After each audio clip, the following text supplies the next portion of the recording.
Phantom Horn, I have something you have to see. What is it, Keg? Just look.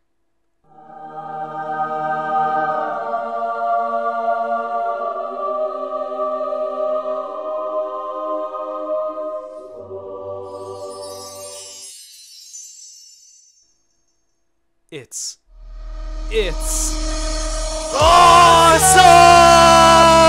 Dude, the blue guy's so sweet. Look at the guy on the right is so squiggly. He's got purple hair. He's got tape on his tube. He's got attached to his head. Oh my god, so sweet. That guy, the guy with the blue hair is so, the yellow hair with the green stripes in it. He's got it. It's so good. Oh, I'm so happy. Oh, that's cool. Happiest thing I've ever seen. Oh my god. There's only one thing that can make it better.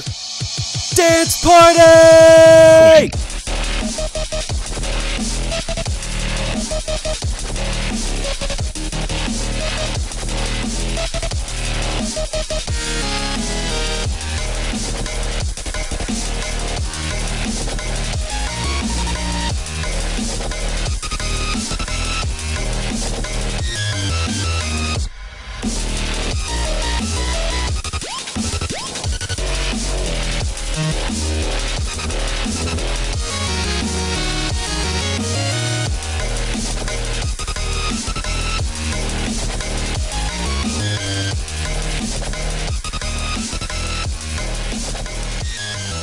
Hello, welcome to TBBBAP. That's two best brothers bitching about ponies. I'm Cake Standard. I'm Phantom Horn.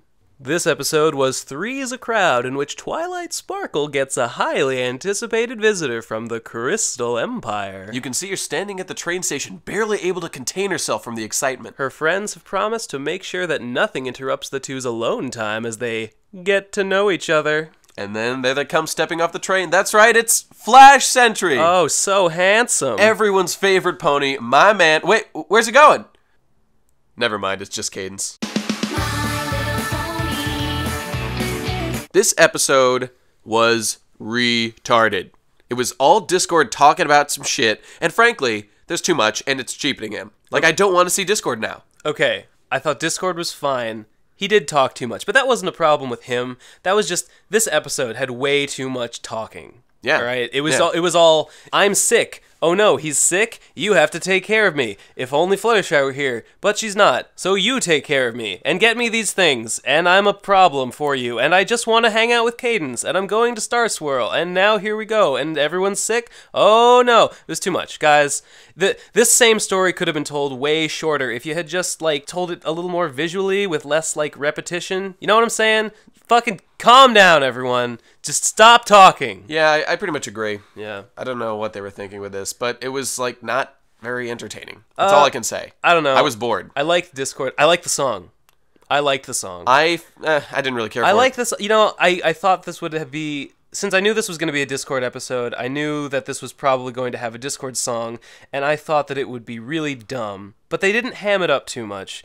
I don't know, it was like a reasonable level of enthusiasm for him. It wasn't, yeah. The song wasn't, I was afraid it would be silly, but it wasn't. It wasn't anything Discord would normally do in the song. It was good. A thumbs up for the song. I liked it. Kind of rescues the episode. A little bit. Man, no, not for me. Not even close. I think the episode's okay. So was it a deliberate teaser at the end when he gives her that medal? Was it meant to make us think it was going to be a rainbow artifact? You mean the friendship necklace? Yeah, with him and Twilight on it. No, it was just like the staff. It was just like a fun thing. You know, the Twilight cane? I don't know. It was like, because we've gotten a pattern of, like, they get given things at the end of episodes, and then it's like a shiny magic thing. It seemed deliberate. Like it was intentionally misleading. Yeah, it might have been intentionally misleading, but sure. How silly would that have been? If this was her big friendship lesson that, like, unlocks the power of the box in the season That would have been stupid, so I'm very glad they didn't do it. I guess so. By the way, right out of the fucking bat, I knew Discord was faking. It was obvious. There was just no doubt at all that this was all made up. And yet they all played along because they have to pretend they're friends with Discord even though they hate the guy. Well, I thought at first that he was obviously faking because he's, like, infinitely powerful and could just, like, cure himself. Yeah. But then at the end, he actually does get sick, so I guess that theory's out the window. Oh shit, you're right. Yeah. Why can't he just cure himself at the end? No, apparently he really can get sick and could have been sick the whole time. He just happened to be faking. It wasn't... I guess it wasn't as ridiculous as it seems. This guy can, like, chop himself in half and, like, turn into whatever. Why can't he just, like, move all his blood out of his body with all the germs and then, I don't know, just magic it away. I don't know, man. That's just why. I also don't know why he couldn't go through Cadence's health shield, but he probably just wasn't trying very hard. He probably wasn't. He didn't seem to be trying very hard.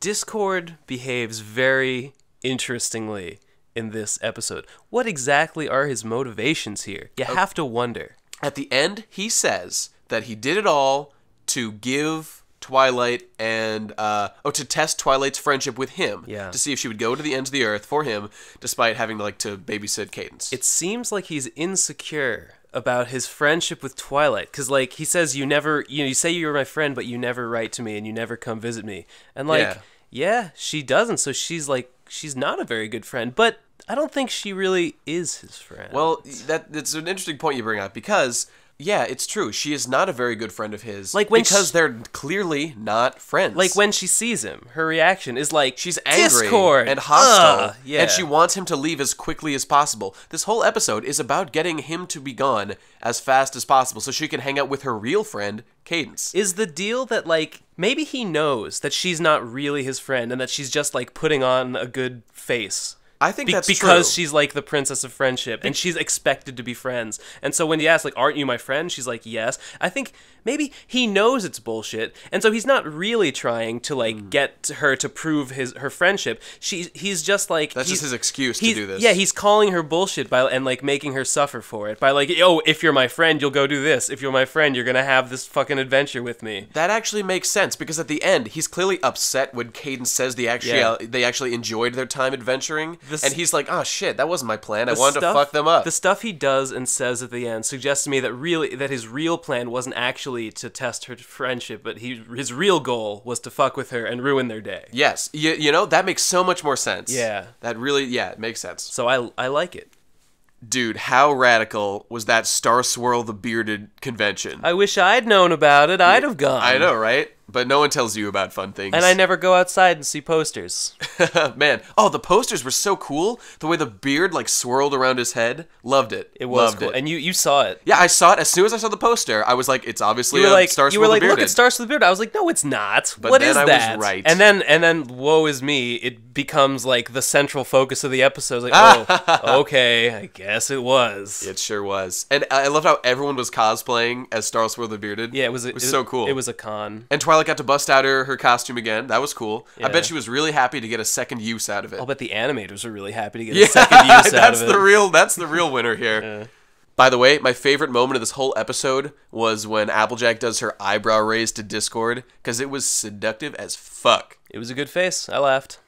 It seems that Flash Sentry was not written into the episode, but he was put there by Jason Thiessen, the director. And so I can't fault the writing for that. However, it did remind me that I'm actually a little disappointed that plotline was just dropped.